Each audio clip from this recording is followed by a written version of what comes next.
finalizar essa mesa, convidando o Dr. Alberto Almeida, querido Alberto, médico homeopata e psicoterapeuta, com formação em terapia de regressão e vivências passadas, membro da Associação Médico Espírita do Pará, para falar sobre o tema Jesus, o médico incomparável. Queridos amigos,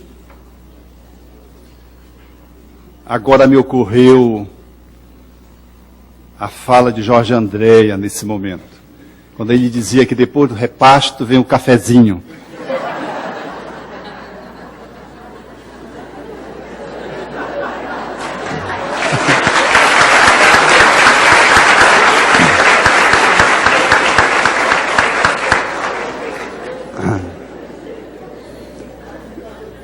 A centralidade do Brasil começou, o Sul deu seguimento e o nosso Norte, que não podia faltar, o Macuxi, tem que comparecer nessa generosa abrangência com que a AME Brasil se espalhou prodigiosamente por todo o nosso país.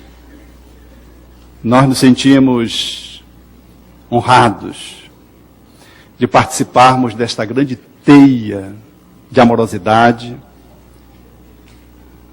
que implica também em nos sentirmos muito responsabilizados, por darmos conta de levar esse legado que as pessoas mais experientes inicializaram e nos ofertaram como quem vai passando um bastão e nós precisamos fazer nessa caminhada do bem, essa passada de bastão, não deixando que ele escapula da nossa mão, e nem tão pouco e tão lentamente, quanto são as demandas de necessidades do mundo. É assim que eu me sinto, como alguém que vai precisar pegar o bastão, seguir adiante e passar para alguém mais, que vem dos acadêmicos, nessa movimentação espetacular, dando um sentido de maior abrangência, para que esse movimento de saúde espiritualizada, encravada dentro do movimento espírita, possa fulgurar na sua missão, ao qual Bezerra de Menezes propõe, fazendo valer um médico incomparável. Porque Jesus foi alguém que ficou recluso na sacristia. Infelizmente, quando nos deparamos com Jesus, ele está ausente dos templos mais monumentais que foram erigidos em seu nome. É verdade que no templo está a sacralidade, a beleza das pinturas, dos afrescos, a grandiosidade das esculturas, os vitrais, a musicalidade dos órgãos, a imponência das catedrais que assumem uma postura altaneira, procurando tocar o céu. Na Europa, como se pretendia naquele tempo para as edificações religiosas. São monumentos que falam do divino pela arte, pela arquitetura, pela música, pela pintura. Mas parece que Jesus não comparece com a mesma frequência.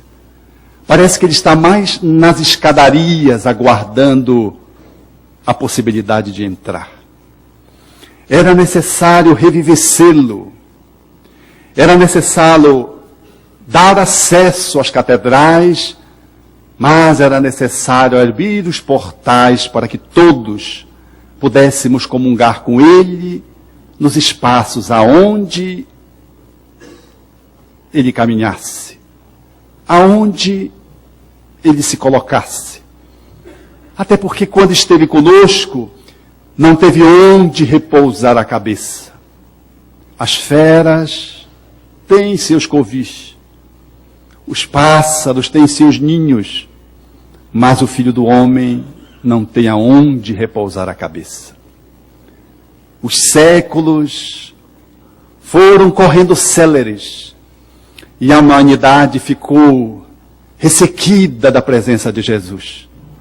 Não obstante a religião entronizada na conta dos seus movimentos de dominação pudessem tentar apresentá-lo pela face da teologia dogmática, que se mostrou incapaz de poder trazer a ternura de alguém que não tinha onde repousar a cabeça. De alguém que dizia que a caminhada para as virtudes começava pela humildade. Bem-aventurados os humildes. Que era, portanto, uma virtude indispensável para que as outras pudessem fazer sentido. Essa caminhada da amorosidade, ela, portanto, precisava ter esse primeiro passo, essa plataforma, esse alicerce, sem o que as outras virtudes ficariam comprometidas. Essa teologia não deu conta de colocar Jesus na sua magnitude, na sua esplendência, no seu fulgor. Foi nesse viés que o Espiritismo vem numa tentativa, mais uma da humanidade, de recolocá-lo ao alcance do homem que pisa no mundo. E Allan Kardec tem esse ensejo, nesse diálogo filosófico com os espíritos, na obra que inicializa o pensamento espírita, de trazer a questão 625, que define para nós claramente a relação do espiritismo no campo cultural com as outras religiosidades, com os outros ícones que permearam todos os tempos. Qual o espírito que mais perfeito foi colocado na Terra para servir de referência, de modelo, de guia? E a resposta é a mais sintética de toda a obra. Um dissílabo: Jesus. Essa resposta, que a princípio pode parecer não definir a questão, ela cede quando Kardec apõe uma nota e vai falando dessa figura altaneira, simples, mas fulgurante da humanidade, dizendo que aqueles que procurássemos o processo do aperfeiçoamento, teríamos em Jesus a síntese daquilo que pode um homem alcançar no campo do seu melhoramento na humanidade. Que Jesus, na verdade, era essa síntese evolutiva de perfeição colocada ao alcance daqueles que miram-no como uma meta a alcançar. E somente quando surgisse o Evangelho segundo o Espiritismo, como a terceira obra fundamental, nós encontraríamos a clara definição do entrelaçamento do Espiritismo com o cristianismo. Uma relação de corpo e alma, um sem o outro não pode existir. E é aí que nós vamos percebendo que Jesus sai da sacristia sem abandoná-la, para comparecer a outras instâncias à luz do pensamento espírita, porque ele foi um homem não miraculoso, ele foi um super-homem, um grande homem. Daqueles que nós não podemos ainda, nesses dias, fazer um estudo psicológico, como bem propõe Emmanuel, analisando Jesus e o Consolador. Analisar o psiquismo de Jesus é demasiadamente intenso para a nossa pequenez, a fim de ajuizarmos a sua psicodinâmica, o seu status evolutivo, porque de modo algum uma caneca não pode compreender, tomando uma parte da água do mar, o que jaz em todo o mar profundo.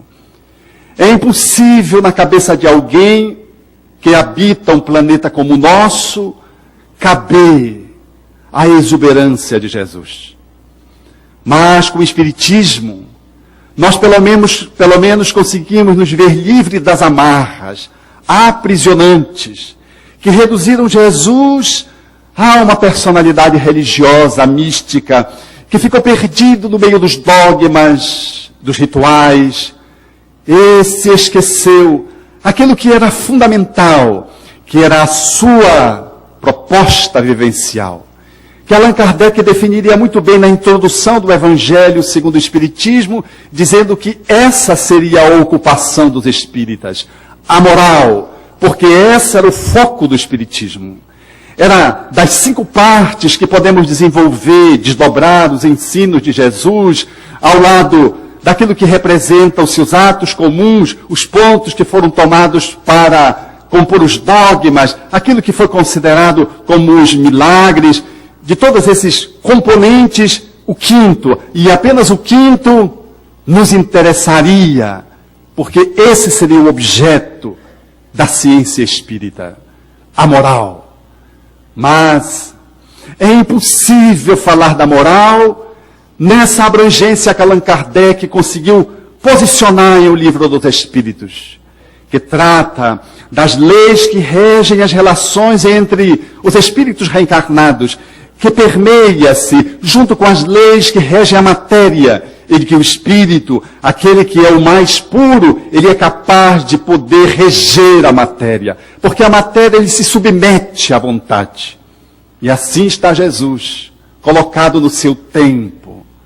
E somente depois de quase 2000 anos é possível entrever de que aquilo não foi um conto, de que ele não é um mito, de que ele não é um escrito de um sonhador, de que ele não foi uma urdidura humana, de que tudo aquilo em um homem só, é possível agora se entrever por tudo quanto se conquistou no campo do avanço do mundo, nos estudos das diversas disciplinas que se debruçam para estudar o ser humano. Jesus era aquele que penetrava o psiquismo dos outros, como bem narra o Evangelho, penetrando-lhes o pensamento, ele fala no fenômeno de telepatia, que só foi estudado quantificadamente por Heine na Universidade de Duke, exatamente na virada do 2º para a 3ª década do século passado, quando ele esquadrinha os fenômenos da metapsíquica, que era apenas estudado do ponto de vista qualitativo, ele traz para dimensionar, para mensurar, usa o método estatístico e define claramente de que o ser humano não é só um corpo, ele tem um ascendente psíquico e de que esse psiquismo é capaz de demonstrar a sua paranormalidade através de fenômenos psi-gama, de fenômenos psi-kappa. Esses 2 fenômenos ele definiria cientificamente. E nos fenômenos psi-gama, seriam os fenômenos da subjetividade, da clarividência, da telepatia, da pré-cognição, da retrocognição, que fala, portanto, dessa subjetividade humana, mas que é possível ser mensurada como ele assim o fez nas suas pesquisas exaustivas. Lá está Jesus, o grande paranormal da humanidade. Joga a rede para a banda da direita do barco e achareis. Pedro faz, maquinalmente, quando puxa a rede, os peixes estão tão em número abarrotando a rede, que ela ameaça romper-se. Clara evidência. Lá está ele, sinalizando para os seus discípulos acerca de um burrico, que eles deveriam encontrá-lo para que ele pudesse fazer a entrada triunfal que antecederia a crucificação. Lá está a retrocognição ao lado da pré-cognição, quando ele fala com a mulher de Samaria e fala-lhe do seu mundo íntimo, dos esposos que ela já tinha tido. E ela se escandaliza e ao mesmo tempo se emociona. Tu és um profeta. Entra na cidade de Samaria para anunciar que o Messias estava presente. Foi-lhe capaz de falar dos seus fatos anteriores, sem ter acesso pelas vias comuns dos sensórios, do saber humano. Era um fenômeno para-humano, paranormal. Lá está Jesus. Nos fenômenos psi-gama, preenchendo todos eles várias vezes. E quando Heine propõe o psi-kappa, o fenômeno da telecinesia ou da psicocinesia, em que o ser humano é capaz de, pela força psíquica, interferir na matéria, portanto, o fenômeno objetivo, nós encontramos em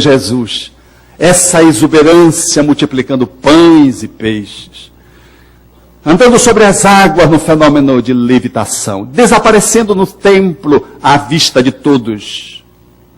Era o mestre dos mestres. Heine, não foi possível acessar a terceira ordem de fenômeno, que eram os fenômenos psiteta, que falavam dos mortos. E isso ficou conferido à sua esposa, que daria seguimento à pesquisa e publicaria os canais ocultos da mente falando dos mortos. É que Heine vivia num enquadramento cultural de um país protestante, e enquanto ciência, talvez ele queimasse toda a sua pesquisa, arrojando-se a pesquisar os mortos. Mas a sua esposa trouxe essa contribuição. Lá está Jesus no Tabor, ladeado por duas personalidades das mais fulgurantes da história do judaísmo. É de tal ordem o fenômeno de transfiguração que os discípulos querem atar tendas para eternizar aquele momento de êxtase. Era um homem que se sobrepunha ao relativismo cultural do seu tempo. E ali, na sua atitude, não compreendida naqueles tempos e nos tempos que se seguiram, que ficariam conferidas ao milagre, que ele vai e atende um moribundo, como, por exemplo, a filha de Jairo, tal como a pesquisa hoje na psicologia e Carles Osis documenta cientificamente a visão nos leitos de morte feito pelos moribundos. Lá está Jesus resgatando a filha de Jairo, mas também está tirando de um fenômeno de decomposição face a um transe profundo Lázaro, que sai da catalepsia, tal como se estuda hoje os fenômenos de quase morte. Seja por Raymond Jr., seja por Michael Sable, o grande cardiologista que se encantou com as pesquisas, documentando de que o ser humano não é o corpo e pode visualizar o corpo quando está de fora. Lá está Jesus, outra vez, falando para uma cultura que era reencarnacionista, mas que não compreendia muito bem essa lei, e dizendo que Elias, que tinha sido predito por Malaquias, já tinha vindo, e que os judeus trataram da forma que lhes convieram. E a narrativa evangélica é explícita, falando que era de João Batista que ele fazia menção. O fenômeno da memória extracerebral, presente nos estudos de Banerjee, documentando de que há uma memória que está além da estrutura física. As contribuições de Ian Stevenson na publicação da sua última obra, Reencarnação e Biologia, que de uma forma categórica sela qualquer dúvida, documentando a reencarnação. As contribuições de Hernani Guimarães Andrade, que fez parte, junto com a nossa companheira Marlene, dessa vanguarda do movimento espírita e da ciência espírita em São Paulo e no Brasil, que contribuiu estudando os fenômenos da memória extracerebral e publicando Reencarnação no Brasil, com 8 casos sugestivos de reencarnação. Se Jesus se colocasse no mundo, no entanto, apenas por esses fenômenos, diz Allan Kardec em A Gênese, hoje ele talvez mal fosse conhecido de nome. O que faz a diferença em Jesus não é a sua capacidade de proporcionar efeitos extraordinários, mas os seus ensinos, a capacidade de viver. Porque fenômenos extraordinários qualquer médium pode fazer. Qualquer paranormal indiano, usando seu psiquismo, pode elaborar em algum nível de extensão, em algum campo do conhecimento humano, lidando com a natureza. Mas conviver com o outro é a arte do grande desafio para estabelecer o encontro. E isso ficou claro, de que a mensagem de Jesus só poderia alcançar os seus objetivos pela finalidade precípua com a qual ele foi tornado o Filho amado em quem eu me comprazo. Na voz que se fez quando ele estava sendo batizado por João Batista. cumprindo a ritualística da época e as profecias. Ali está o homem que até hoje nos desafia, porque ele conseguiu fazer valer como nenhum outro que o antecedeu, seja dentro da estrutura judaica, seja fora dela, a capacidade de poder amar a Deus sobre todas as coisas, amando o outro como a si próprio. Jesus conseguiu esquadrinhar pelo exemplo esse que é o grande desafio do médico, que se coloca diante do seu paciente, e normalmente do médico espírita, que tem um conhecimento e que se vale, portanto, desse conhecimento para poder fazer reflexões mais profundas e ter uma atitude, um comportamento que possa ter um diferencial. Aí está o ponto crucial que faz de Jesus ser um médico incomparável. Porque se a lei dizia que se devia amar a Deus com todas as forças do coração, do entendimento da alma, portanto, levantava esses 4 níveis: amar a Deus, o Todo-Poderoso, o Criador, com todas as forças, com todo o coração, com todo o entendimento e com toda a alma. Bem também era verdade que a lei era clara, definindo que havia um segundo mandamento que correspondia ao primeiro, que era amar o próximo como a si mesmo. E é exatamente aí que está o ponto de encontro que transforma Jesus nessa pessoa singular, neste espírito incomum, que faz com que a sua história comporte as nossas histórias, e diante da história ele a divida antes dele e depois dele. E ele faz isso com prontidão.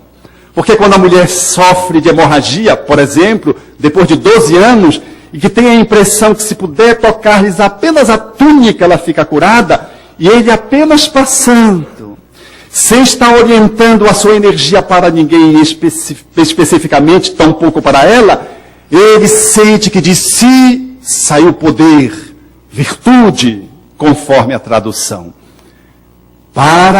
Volta-se e diz: quem me tocou? É emblemático essa ocorrência. Porque o discípulo se antecipa e diz: mestre, todos te apalpamos, te comprimimos. São as 2 expressões utilizadas conforme a tradução. E tu perguntas: quem me tocou? E ele vai como que procurando, escaneando a multidão. E ela se projeta. Porque trazia uma hemorragia que talvez colocasse em risco a sua reputação. 12 anos. Experimentara médicos, medicinas, atitudes ritualísticas de diversas categorias, sem conseguir êxito. Ela projeta-se e diz: sou eu, Senhor, que sabia que se tocasse as vestes dos teus vestidos, eu ficaria curado. Ele demonstra a sua grandiosidade quando diz para ela: vai, a tua fé te salvou. Ele abre mão de reconhecer de que ele a curou, muito embora tenha reconhecido que de si saiu virtude e poder, e transfere a ela a autoestima, dá-lhe a ela a autoapropriação de si mesma, fala-lhe para que ela possa se sentir herdeira da própria saúde, como foi herdeira da própria enfermidade. Ele não se coloca como o médico que a curou, mas como o médico que disponibilizou o fermento. E ela soube se valer disso para absorver a energia e curar-se instantaneamente. Ele se coloca como o frentista que dá o combustível, mas quem vai buscar o combustível tem, portanto, a responsabilidade da escolha de ter buscado o combustível. Ele reconhece que dá o combustível, mas diz a ela que a fé dela, o movimento que ela fez, é que deu-lhe a cura. Era a dimensão de amar o outro com todas as forças. Era a dimensão de amar um Deus que ficaria muito bem e emblematicamente posto na cultura judaica do seu tempo, quando era a afirmativa que Jesus repete: vós sois deuses. Significando dizer, na contraposição do modelo materialista, ateísta, que dá onipotência e arrogância ao médico de sentir Deus com D maiúscula, nós, nessa perspectiva da compreensão do cristianismo, à luz do pensamento espírita, devemos nos reconhecer como deuses, com D minúscula. Devemos assumir essa posição de filiação cósmica e, portanto, nos apropriar disso para fazer da nossa relação com o divino a possibilidade do encontro através do outro. Porque você e eu somos deuses com D minúscula. Somos originários de uma mesma paternidade ou de uma patomaternidade. Somos egressos, portanto, dessa divindade e guardamos em nós todo o seu potencial para a nossa deificação. E esse movimento de poder louvá-lo faz-se mediado através do encontro com o outro. Então, quando Jesus, ele ama a Deus, o Pai, ele o está fazendo através do Deus menor, o seu irmão, a quem ele deveria tutelar. Que os Espíritos posicionaram claramente Allan Kardec na questão 88 de O Livro dos Espíritos.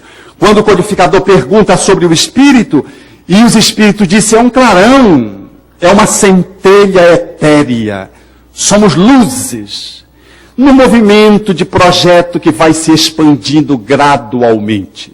Somos seres, portanto, luminíferos, muito embora a nossa luminosidade ainda esteja precária no campo de expansão, porque no nosso projeto ainda habitamos um planeta de provas e expiações.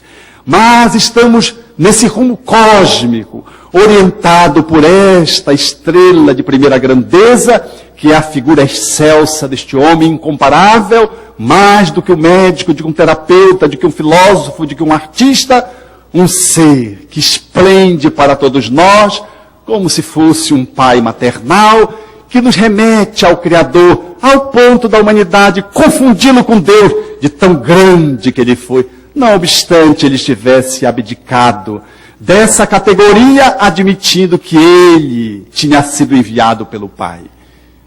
Assim, ele ama outro Deus através do entendimento. Quando Nicodemos vai encontrá-lo às escuras, à noite, portanto, para saber de como é que se alcança a felicidade, a plenitude, o reino dos céus. E na chegada ele já diz a que veio tu, só podes estar com Deus, porque para fazer o que tu fazes, tu tens que estar com Deus. Ele faz um reconhecimento de quem é Jesus. E ele era um doutor da lei. E o diálogo se estabelece. E Jesus esclarece para ele acerca da sua dificuldade de fazer do seu raciocínio um processo que pudesse incluir a dinâmica da transcendência. Mas como pode nascer-se da água e do Espírito, ao que Jesus tinha dito a ele, Nicodemos redargue dizendo, como pode um homem que já vai velho voltar para o ventre da sua mãe? Demonstrando os limites da sua compreensão racional.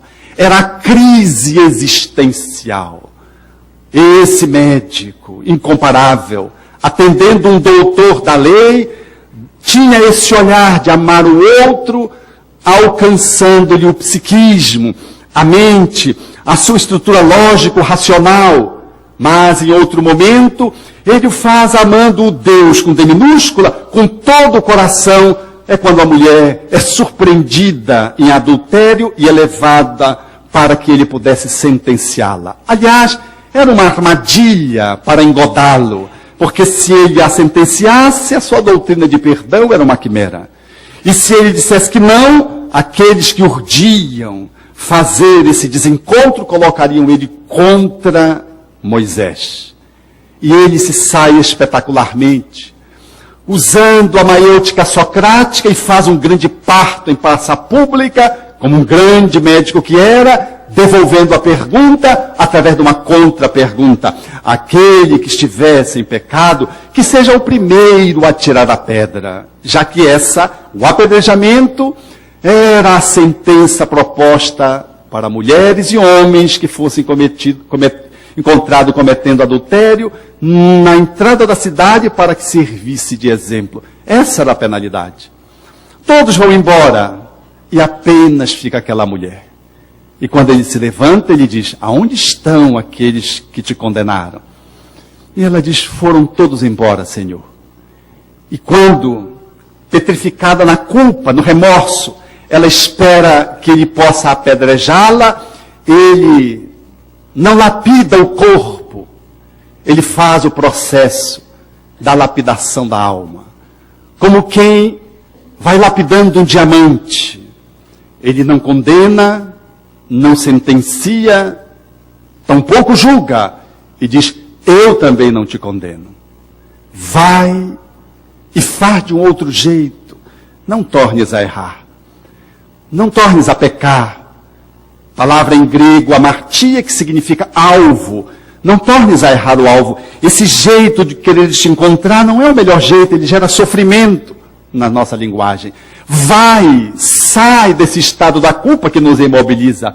Vai, rompendo com o remorso, que é um movimento cíclico de andar em círculos, sem conseguir se sair de uma rotatória, sem conseguir avançar na direção da sua finalidade maior, evolutiva. Vai e não tornes a errar. Era o amor que se expressava através da emocionalidade. Eram os seres que o compareciam, trazendo dificuldades afetivas, psicológicas, e eram alcançadas pelo grande psicoterapeuta da humanidade, que silenciava essas dores, dando-lhes os recursos para que cada um pudesse ter elementos a fim de arcar com o seu próprio fardo. Mas vai mais ele, amando Deus com D minúscula, que se apresenta a ele na forma de um pai sofrido cujo filho convulsionava, apresentando um processo epileptiforme. Eu já entreguei aos teus discípulos, mas eles não conseguiram curar. Ora o Espírito joga no fogo, ora joga na água. E Jesus libera o processo da obsessão, essa trama de natureza espiritual que se estabelece gerando um sem número de doenças que nos levam para os departamentos psiquiátricos, como diz Emmanuel. Ele faz a sua intervenção, fala com o espírito, e quando o jovem espuma, cai, e todos pensavam que ele tinha morrido, ele transfere a sua energia e ergue o jovem. Depois de ter atendido o pai que confessava: ajuda-me na minha descrença. Este homem que é capaz, portanto, de fazer esse aconchego de amar a Deus, amando Deus. Porque ninguém consegue ser um médico e reverenciar o divino se não conseguir reverenciar os pés do seu próprio paciente. E às vezes é aos pés mesmo. Quando ontem, naquele jantar confraternativo, um amigo de jornada narrava a sua própria experiência, depois de sofrer uma cirurgia grave do ponto de vista neurológico, durando 10 horas, com possibilidade de sequela.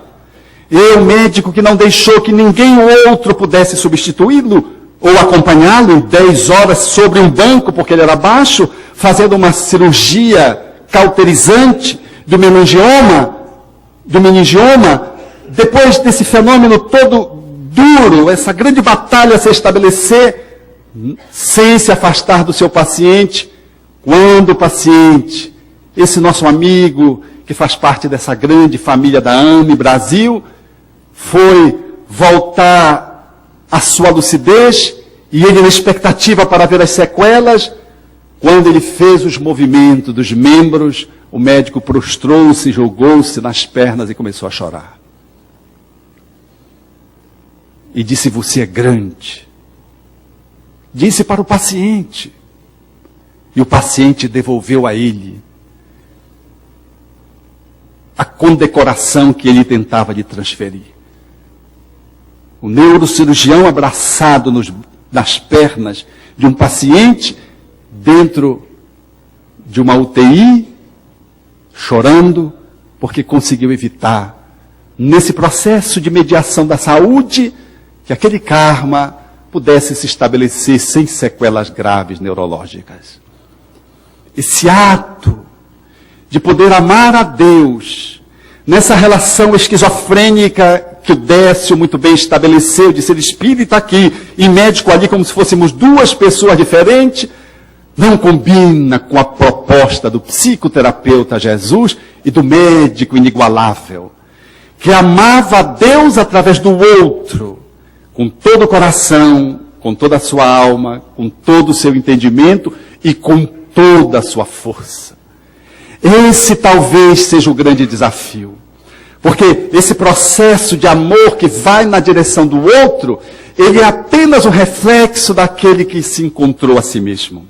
Porque amar o próximo como a si, como bem Allan Kardec define no capítulo 11º do Evangelho segundo o Espiritismo, no título é amar o próximo como a si mesmo. Um médico espírita que não consegue entrever Jesus trazendo essa proposta do alto amor, para que este alto amor possa desaguar no amor ao outro, ele não conseguirá encontrar o divino, tampouco conseguirá tornar concreto a sua atitude amorosa e tampouco poderá experimentar plenitude interna no seu mistério. É necessário encontrar Deus, encontrando-se através do outro. É um processo, parece um jogo de palavras, mas não é. Eu só posso me encontrar se eu tiver o outro que é meu espelho, mas eu não posso amar o outro se eu não me amo. Eu não posso me amar sozinho em regime de exclusão social. Tampouco amar o Criador, me distanciando da sociedade. O Espiritismo é fundamentalmente uma doutrina de convivência, como foi a proposta de Jesus. Então, o médico espírita é aquele que vai dialeticamente fazendo essa introspecção do autoconhecimento, do autoencontro, da autotransformação, mediada pelo encontro do outro, a fim de que esses deuses, numa dança cósmica, eles possam encontrar o divino. E ao encontrar o divino, o Pai, eles saboreiam a delícia de serem pessoas, mais do que pessoas, espíritos, que se encontram numa relação circunstancial de médicos e pacientes. Esse talvez seja o nosso grande desafio. Jesus foi este ser que pousou numa cruz, porque talvez fosse o espaço com o qual ele deveria ser conferido, depois de tudo que ofereceu para uma humanidade ingrata, poderosa nas suas mesquinharias. O seu leito de morte foi uma cruz. A parte que verticaliza-se para baixo representa o amor expresso na perspectiva do corpo, amor a Deus com todas as forças. O braço direito e o braço esquerdo podem representar a emocionalidade e o entendimento, amar a Deus com todo o coração e com todo o entendimento, e a verticalidade, amar a Deus com toda a alma. Ali estava Jesus plantado, numa linguagem simbólica, numa análise metafórica, e no vértice do encontro está o amor, que viabiliza que o corpo possa ser tocado de uma forma sagrada. Viabiliza que o nosso entendimento não se converta num processo de sofisma, de que a nossa emoção não se transforme em histeria e de que a nossa transcendência não se transforme num delírio místico. É necessário, portanto, articular o Deus interno para, viabilizando nessas 4 perspectivas e, portanto, de uma forma integral, ver em Jesus a grande possibilidade do nosso encontro profissionais da área da saúde. Seja na parte que nos fala do corpo, como já aqui foi mencionado pelo nosso Décio, daqueles que manipulam o corpo, daqueles que massageiam, daqueles que fazem a fisioterapia, aqueles que fazem as abordagens da massoterapia, todas as abordagens que mexem com o corpo, que pode ser feita de uma forma técnica e de uma forma sacra, ao mesmo tempo. As dimensões da emocionalidade, dos processos psicoterapêuticos, psicológicos, psicanalíticos, aos processos do entendimento, envolvendo toda essa nossa racionalidade numa psicoterapia existencial, seja na nossa transcendência, falando de uma espiritualidade sem pieguismo, e sem uma mística delirante. Assim foi Jesus, um médico incomparável, que bem poderia, em representando hoje a exemplificação para os nossos passos, ser lembrado. Na poesia de Tagore, pela psicografia, quando fala deste ser que procura o divino sem encontrar, e que só o faz quando encontra o outro, e na medida que encontra o outro, encontra os três. Procurei-te desarvorado e triste pelas terras distantes, em loucas aventuras com os outros, sem conseguir encontrar-te. Aonde chegava a minha ansiedade, deparava-me com as marcas dos teus pés no chão. Cobri os meus sonhos de angústias, dilacerando todos os meus sonhos de felicidades, em vãs tentativas de te encontrar. Exauri-me sem resultado feliz e tombei vencido. Defrontei-me um dia com 2 estrelas que se apagavam nos olhos de uma criança abandonada e amei-a. A voz da sua necessidade e a musicalidade da sua carência fizeram-me encontrar nós três, o próximo, a mim e a ti, soberano Senhor da minha vida. Não cesses de cantar, ó brisa ligeira que passeias pelo vale, nem interrompas o teu curso, ó água transparente do regato.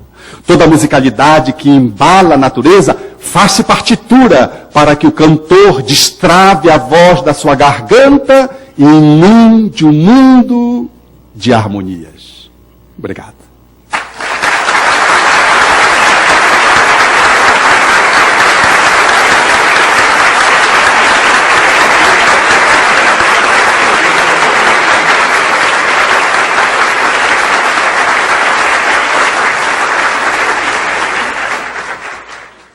Fenômenos das desencarnações com o instrutor Jerônimo, no caso de Dimas. Dimas é um espírita, né, que entende da doutrina, tudo, mas ele tem uma doença hepática grave e está em fase de terminal.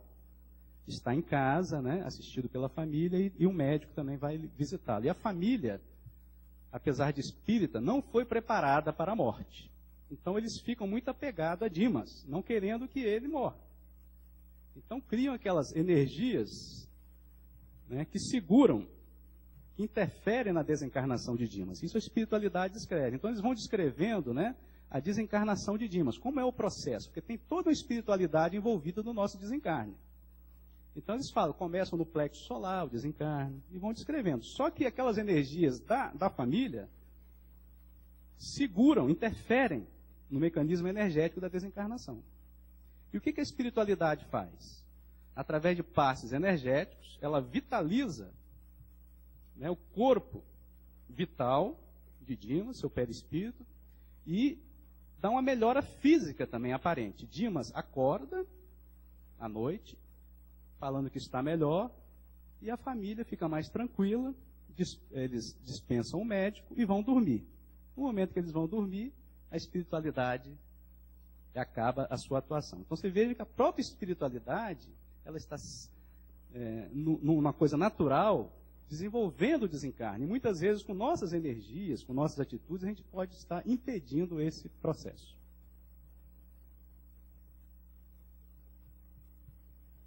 E a ortotanásia? A ortotanásia é um termo mais novo ainda, que na linguagem médica é usado em pacientes terminais para caracterizar a morte correta, ou a morte no seu tempo certo.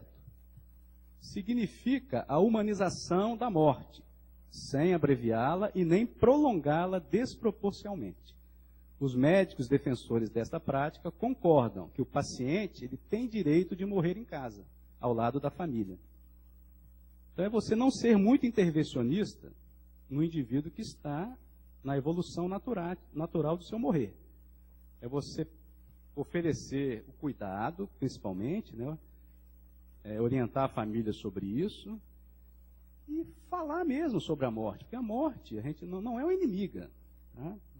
A morte é uma situação normal da nossa vida. Então você tem que preparar a família para o luto também, tudo isso é importante. E o profissional ele tem que saber lidar com isso.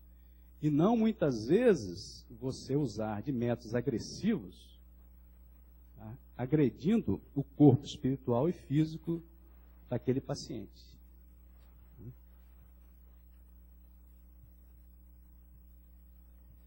Nós falamos em paciente estado terminal. Eu procurei definições de estado terminal, mas é difícil você encontrar a definição ideal. A melhor para mim foi do Genival Veloso de França, que é médico e é um jurista também. Ele tem livros sobre medicina legal. E ele fala que o paciente terminal é aquele que na evolução da doença não mais responde a nenhuma medida terapêutica conhecida e aplicada, sem condições de cura ou prolongamento da sobrevivência, necessitando apenas de cuidados que lhe facultem o máximo conforto e bem-estar.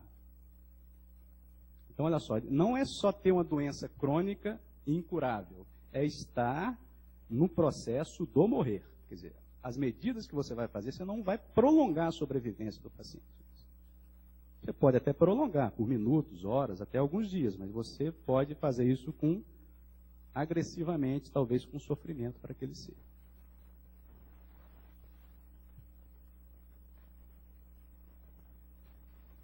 Agora, em 2006, né, o Conselho Federal de Medicina, ele editou uma resolução que ficou 4 anos sob a liminar da Justiça. Por quê?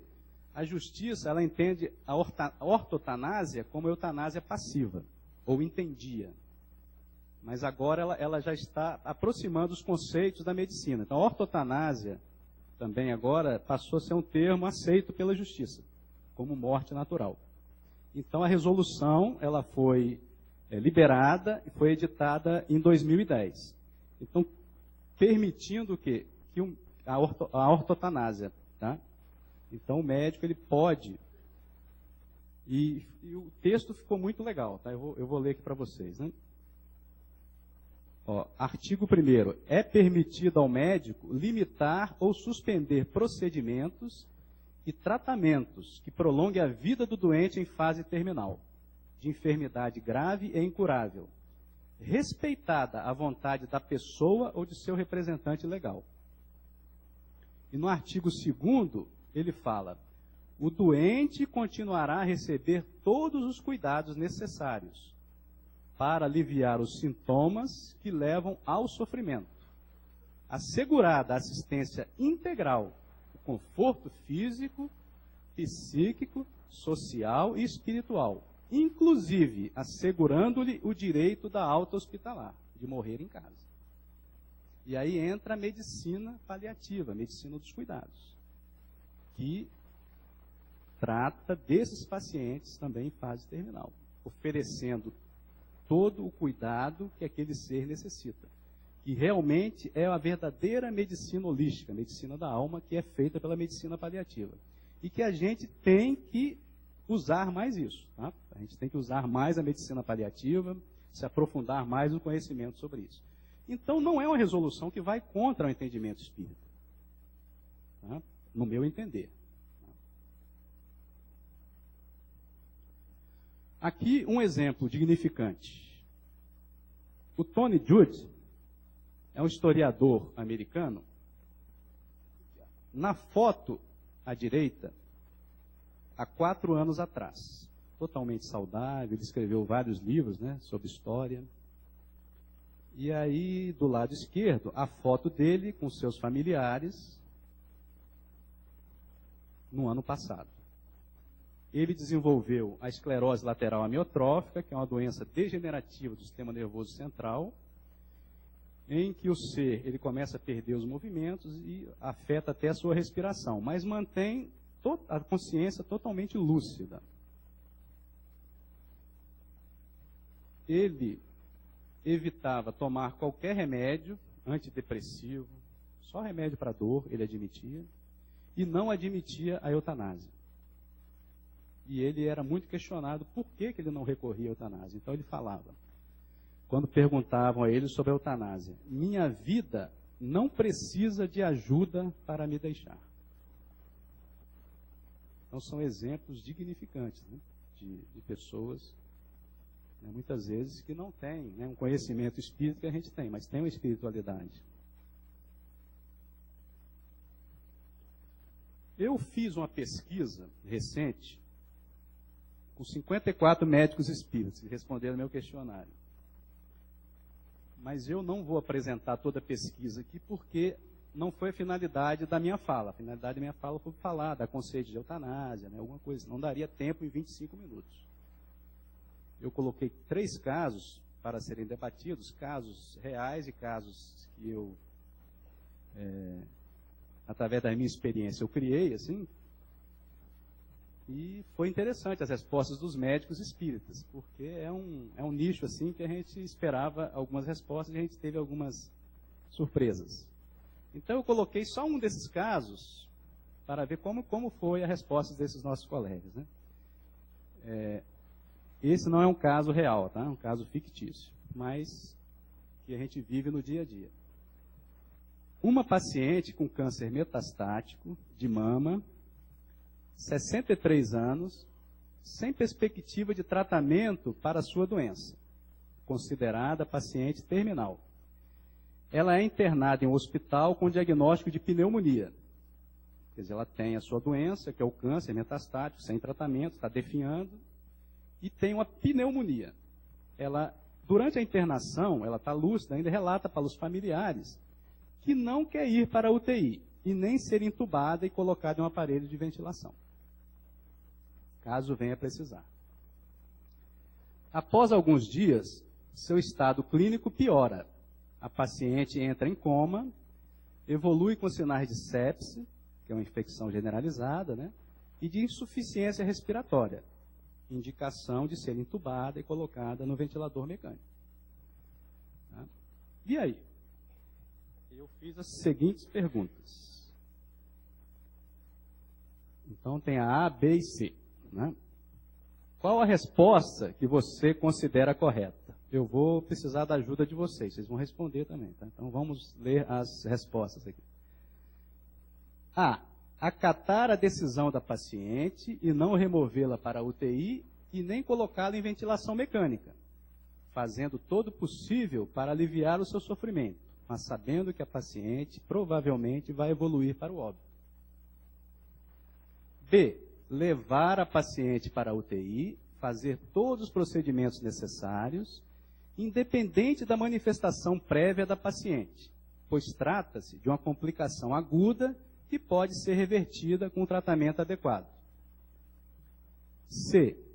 Levar a paciente para a UTI e fazer todos os procedimentos necessários, independente da manifestação prévia da paciente, pois é dever do médico fazer todos os esforços possíveis para salvar a vida do paciente em qualquer situação. Então eu vou perguntar para vocês. Letra A. Quem concorda, levanta a mão. Vai ser uma coisa visual. Tá? Letra B. Quem concorda, levanta a mão. Letra C. Quem concorda, levanta a mão. Eu não sei, os amigos da mesa aí, como é que foi o placar. Eu acho que a letra B ganhou um pouquinho, mas foi quase empate com a letra A, tá? Não é? Empate técnico. Então vamos ver o que os médicos espíritas responderam, tá? –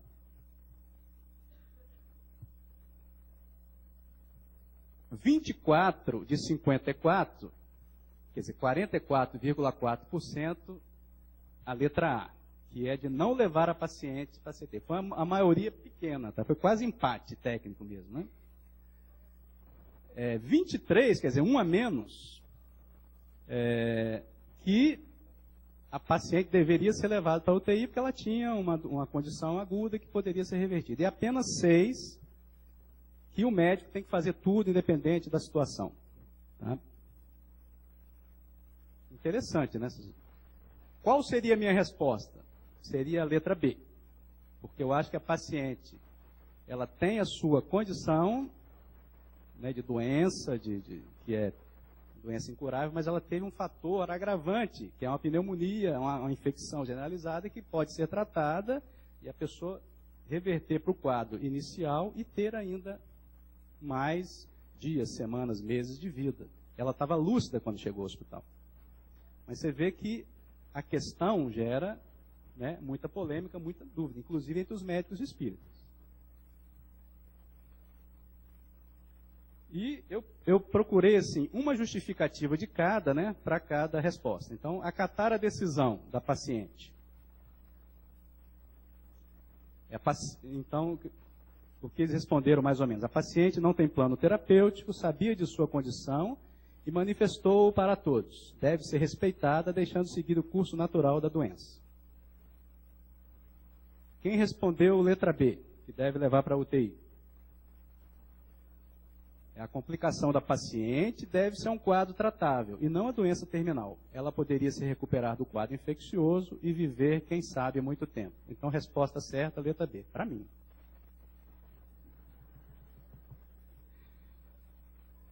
Então, olha só, eu não vou dar receita para vocês, tá? Porque nessa área não tem o 100% certo e o 100% errado. A partir desse momento, eutanásia. A partir desse momento, distanásia. Eu acho que tem que ter espiritualidade, tem que trabalhar em grupo, porque o médico não pode definir sozinho, ele tem que ouvir a família, tem que ouvir os outros profissionais, o psicólogo, o enfermeiro, o fisioterapeuta, toda uma equipe. Quando você tiver dúvida, você não faz, você reza, se orienta, deixa para depois, e é por aí. Não tem uma fórmula mágica. O que eu posso dar para vocês é algumas recomendações. Tá? Eutanásia, nunca. A distanásia deve ser evitada. Devemos proporcionar uma morte mais digna, que o paciente, se possível, escolha onde e com quem quer morrer, de preferência em casa, e da forma mais natural e menos mecanizada possível. Que a morte seja vista não como um inimigo a ser combatido, mas como um processo natural de evolução do ser. Ser a favor da vida sempre, mas não lutar contra a morte quando ela está em curso e é inevitável. Incentivar e divulgar a medicina dos cuidados, que é a medicina paliativa, cobrando do sistema de saúde, público ou privado, a oferta desse serviço para a nossa população. Isso faz falta realmente. Poucos serviços têm isso. Ao entrar no ambiente de trabalho, ore para obter os instrumentos necessários, quer dizer, a inspiração, para tomar decisões mais próximas da justiça divina possível. Ore diante de uma situação de dúvida. Ore para o paciente que está em processo de desencarnação. Muitas vezes é melhor a oração do que uma intervenção física para o espírito que está se desligando do corpo físico. O mais importante é a intenção. Nunca tem intenção de abreviar a vida de alguém. Se precisarmos usar o analgésico de ação central ou sedativos, que façamos com o objetivo de aliviar a dor e o desconforto, e não de proporcionar uma morte suave, como fazem alguns médicos, que prescrevem doses maiores, acreditando que estão aliviando o sofrimento dos seus pacientes. Não se esconda com medo de críticas de colegas, pois a maioria tem opiniões contrárias à nossa. Seja firme em suas posições, suas crenças e seus entendimentos. Se o seu talento é com a área de doenças críticas ou terminais, persista nessa sua vocação, pois são áreas da medicina mais carentes de profissionais humanizados. Podemos ser bons tecnicamente e praticarmos a medicina da alma. Humildade, respeito para com os pacientes e com os colegas de profissão. Segurança na justiça divina, fé. Felicidade de servir numa seara de grandes sofrimentos e amor ao próximo. Muito obrigado.